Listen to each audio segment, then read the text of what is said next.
Hello everyone, just a quick note before getting started with the video. I am not a content creator, so this is going to be a little rough around the edges, but this storage system can hold a total of about 330,000 items per column. So in this example you're seeing 5 columns, which totals to about 1.6 million items.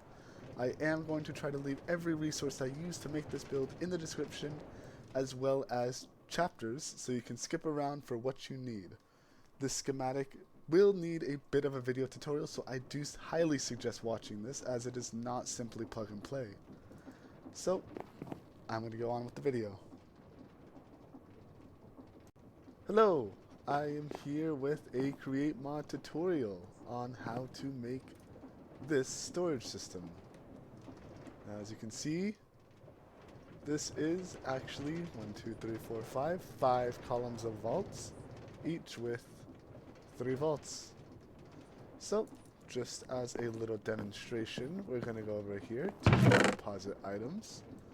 We're going to go ahead and do a test. Now, I will say, having the items deposited does take a little bit longer than actually receiving the items. If you were listening, you might have just heard. They just got inserted. So you can see that it works, and we're going to go ahead and retrieve these items. And the retrieval is pretty fast, no matter how full the storage is. Alright, so we're going to request them. And here they are. Just like that. So, one thing this system does also come with is overflow protection. So, if your storage ends up being full, no matter how many columns you have, if it is full, it'll reject the items, spit them out, and then come here to the overflow items. And this little lamp will turn on, telling you that your storage is full. One additional thing before we get started, if you want, you can actually hook this redstone signal up to a to a clutch and have it stop everything. So if you have automated things coming into your storage, and it starts getting full, you can have the whole system stop, so nothing gets backed up or too messed up on your end. So, I'm gonna spend the first half of the video going over a bit on how this works, and then the second half of the video will be how to actually set it up in the world. It is gonna be 2 different schematics. There's gonna be a part 1 and a part 2. So, to get started on how this system works, I'm not going to go too in-depth on the redstone. It's probably not too complicated. I'm not the best redstone engineer, but you're going to deposit the items. They're going to come on the frog ports here. They're going to come in through storage input, and all the magic is going to happen right in these hoppers and which hopper it goes into. So all that's really going to happen is it's going to come in, it's going to go in the hopper, and it's going to go into this first item vault. Now, if this item vault has space in it, it's just going to stay in here. Once this item vault starts getting full, this comparator right here is actually going to give off a signal, turning off this torch, letting the smart chute filter items downwards. So all the items are going to start coming down from this vault into this vault, and then this one will get full, and then the items will come even down here. So what happens if all 3 of these vaults are full? That's what these redstone torches on the side are going to do. They're all going to turn off once these vaults fill up, making this redstone torch right here turn on, disabling this hopper. Now once this hopper is disabled, the new items will come on up through, and this right here is going to be the overflow protection. Now if there isn't any more columns, this overflow is going to pick up the items, spit it right on back over here to the overflow chest and turn on this redstone lamp. The redstone lamp is just hooked up to a comparator, just detecting literally any item in the chest. It's not too complex here, just nice for simplicity. But if you do paste out more schematics of the columns here, it's actually going to come with a redstone torch to turn this off. So this overflow is now turned off since the new schematics are printed, So it's actually going to go right on through the overflow and skip it. And it would come over here for this column of volts and go down, down, down, down until the same thing happens. It disables the hoppers when all these fill up. Another overflow protection going back. And then it just keeps going on and on and on. This thing can go pretty much as long as you can load the chunks. It doesn't take too long, but the time will increase, obviously, since I'm aware this isn't the best design, but it's what I found it works, and it does take some setting up, but once you get it going, it's pretty reliable. I haven't had any issues with it. I've been here testing it for a while, and I'm going to get started on how to start pasting this in your world. Hello, so we are about to paste the first schematic. Now, bear with me if my voice is a little tired out. I have recorded this 3 times and have had computer issues every time. Hopefully this is the time it works. So, we're going to go ahead and take this first schematic. Now this is going to take some setting up since Create unfortunately does not configure things like the frog ports, the stock links, and the stock ticker automatically for you. So, we're going to go ahead, print out this first layer of our modular storage. Now I've tried to make this as simple as it can be. If there is an oak sign, you're most likely not going to be touching it. It is essential to the build. But if there is a spruce sign, that is telling you to do something. For example, for this blaze burner, the address is telling you to address it to storage output. So you're going to go right here and write storage output. Now, first thing I want to come to attention is the creative motor I'm going to use right here to power this system. You want to attach any kind of power before you start configuring the system at all. Since during my testing, if you go up and set up all the frog ports together, they unfortunately just don't play nice if you don't connect the power first. I don't know why this happens, it just does. But you want to connect your power source here. This system is going to use about 3,000–4,000 stress units. It is not too heavy on your stress unit load. So you just want to make sure that the belts are spinning to the left. This is going to change depending on which direction you paste this in your world. You just want to make sure that this belt is spinning left. That is all that matters. So, moving on, the stock links right here. These do not come pre-configured. Unfortunately, no matter what I did in the schematic, they don't come pre-configured. So you have to break these, and you have to make sure that they are all linked up together. Make sure that you see these blue squares on all of them. Rather, these blue rectangles, I mean. And the stock ticker as well, unfortunately. You need to tune it to this network. You should see all the 3 blue rectangles, and come and connect it here. Now once you do this, it is going to reset this address. So again, storage underscore output. Right here, storage underscore output. I'll go ahead and break that. Now, for the frog ports, that is going to be one of the main parts of setting this system up. If there is no spruce sign on top of the frog port, you're just going to go ahead and connect it anywhere on the chain network and place it down.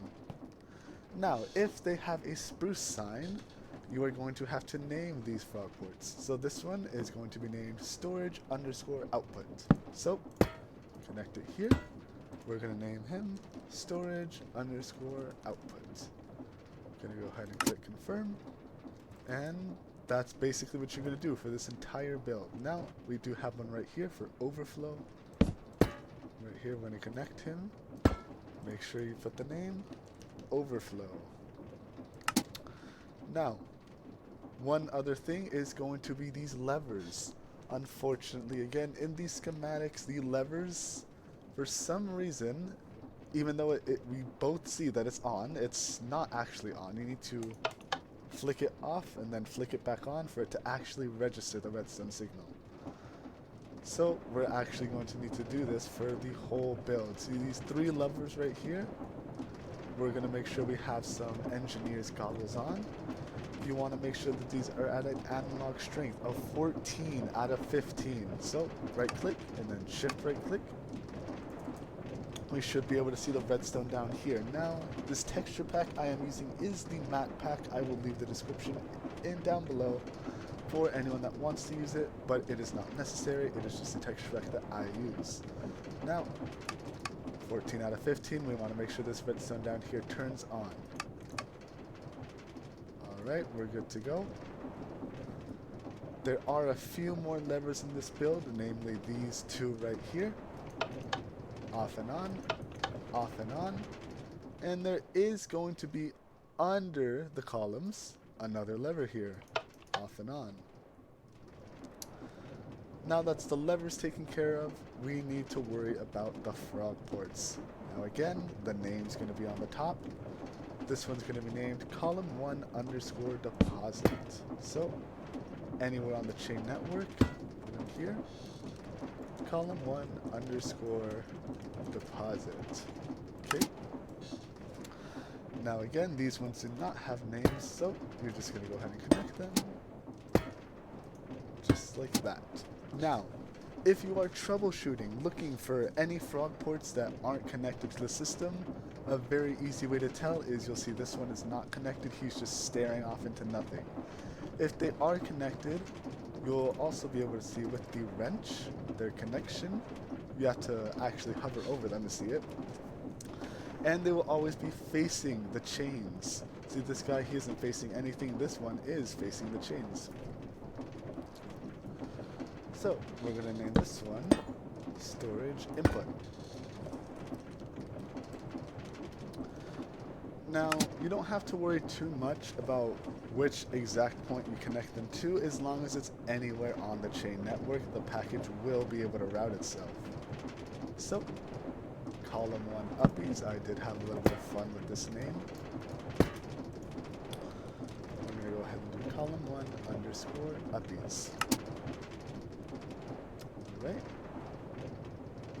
We're going to make sure this guy's connected. Overflow 1. Too far away.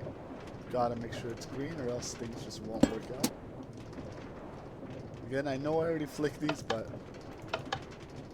I'm a little concerned. I just like to make sure I double, triple check. I don't want to be going back for these levers. Again, anywhere on the network, it will connect. Make sure all the signs are good. And this one down here, you don't want to forget about this one down here. I do sometimes. It's a pain to remember it, especially since it's going to be what transfers your items when this column is full. So, I'm going to put them right here, connect them to the system. Let me do one last check around to make sure that I didn't miss anything. Okay, looking good. Connected. Okay, I'm going to do a quick test run here so we can both see how this turns out. So, deposit, we're going to deposit, well, first let's check. Nothing in the system. Deposit 1 stack of wool, 1 stack of diamonds. See? Everything's going good. And they both get deposited. Let's go ahead and check. And we can see I actually put 2 stacks of wool in there. Let's get these back, see if everything's working out. And there we can see very fast 2 stacks of wool and our stack of diamonds. So, that is going to be the first layer of the schematic. I'm going to go ahead and move on to the second layer now, which will be the second layer and every following layer, so you can keep layering it once you do that.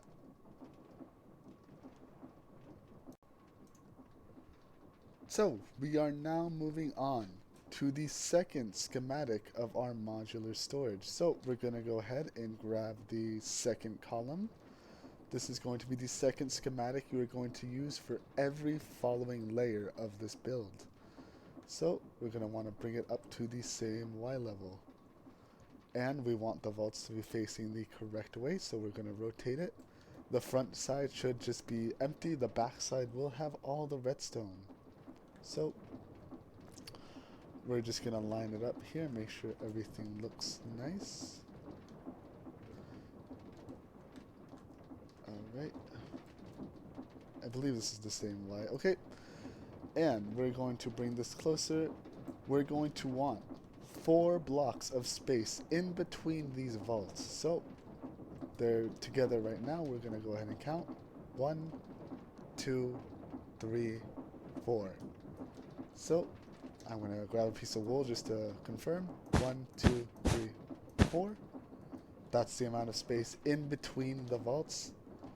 It's always going to be the same. It's always going to be 4 blocks of space in between each schematic, and everything will line up perfectly. And make sure they're just the same like this. And we're going to go ahead and print it. Now, first thing when we print the schematic, we're going to want to make sure to connect these chains up top. This is going to be what connects this column to the rest of the build.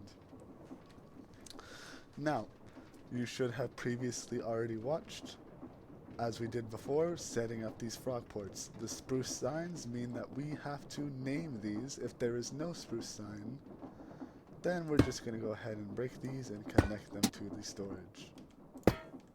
So, I'm going to go right here. Now, for these spruce signs, they are going to say column X underscore deposit. You are just going to replace X with whichever column this is. Since you are going to be using this same schematic over and over and over, you're just going to be keeping track of the columns. So this is going to be column 2 underscore deposit, since this is our second column. Let's go ahead, break this guy, and name him column 2 underscore deposit. Alright, and I am being a little scatterbrained. However, we do also have to remember these stock links. They do not come pre-configured. We have to connect these to our existing network right here, and right here. You should see again these blue rectangles on all of them. Even if you go back here, that'll mean everything is configured correctly. So we're going to have the frog ports, the stock links, and the levers. Don't forget these levers. There's 2 right here. There's going to be 1 on the bottom. And there's going to be the analog levers that are right next to the vaults. Again, you want to make sure that they are 14 out of 15 analog strength. You can see these with your goggles. 14 out of 15. 14 out of 15. Okay. Now the last extra thing to note with these modular layers is a specific redstone torch. It is going to be right here next to one of these hoppers. It is what's going to stop the previous column's overflow protection from kicking in. Since you have a new column now, you don't want the overflow to kick in. You actually want it to keep going and go into these vaults. For some reason, this redstone torch sometimes just doesn't work.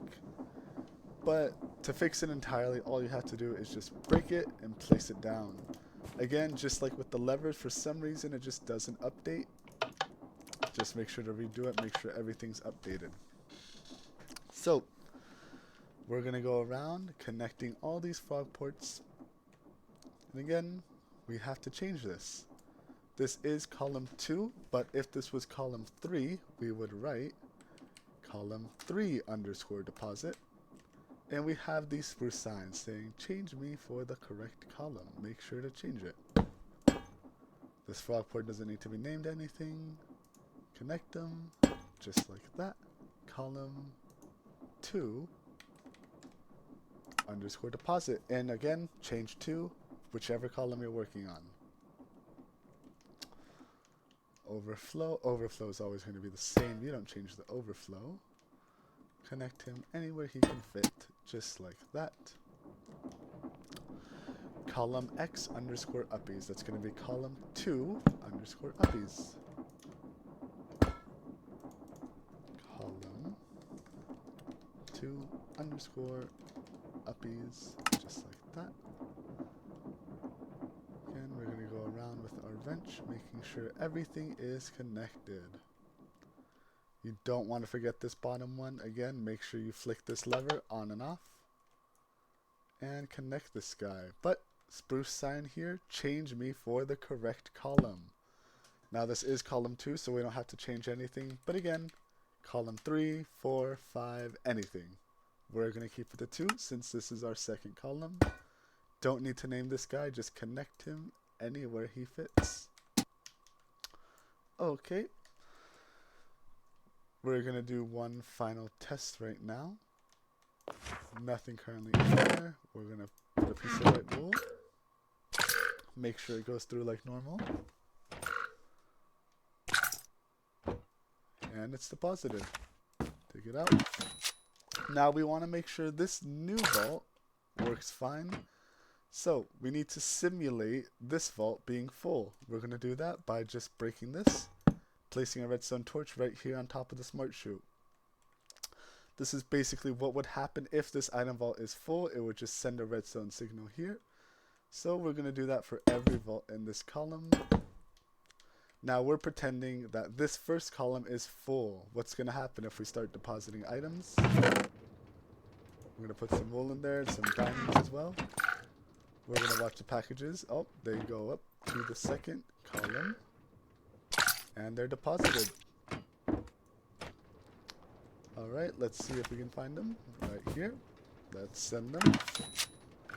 See if they come back. And everything's fine. We are going to do one last check. Let's simulate these being full as well. So now, our system is completely full. Not a single item else can go in there. So we are going to put some gold and some diamonds. And a redstone torch again. Watch it, watch it, watch it. And it's going to go to the overflow. Our little redstone lamp's going to turn on here. And we're going to have the overflow items, meaning that no more items can fit in this storage.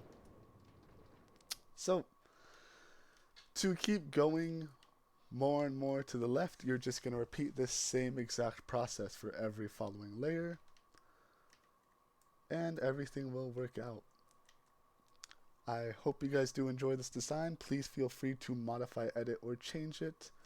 I would love to see this idea expanded on. Since I made it, I didn't originally find any, so that's why I actually made this. Hope it's of use to any of you. And that'll be it.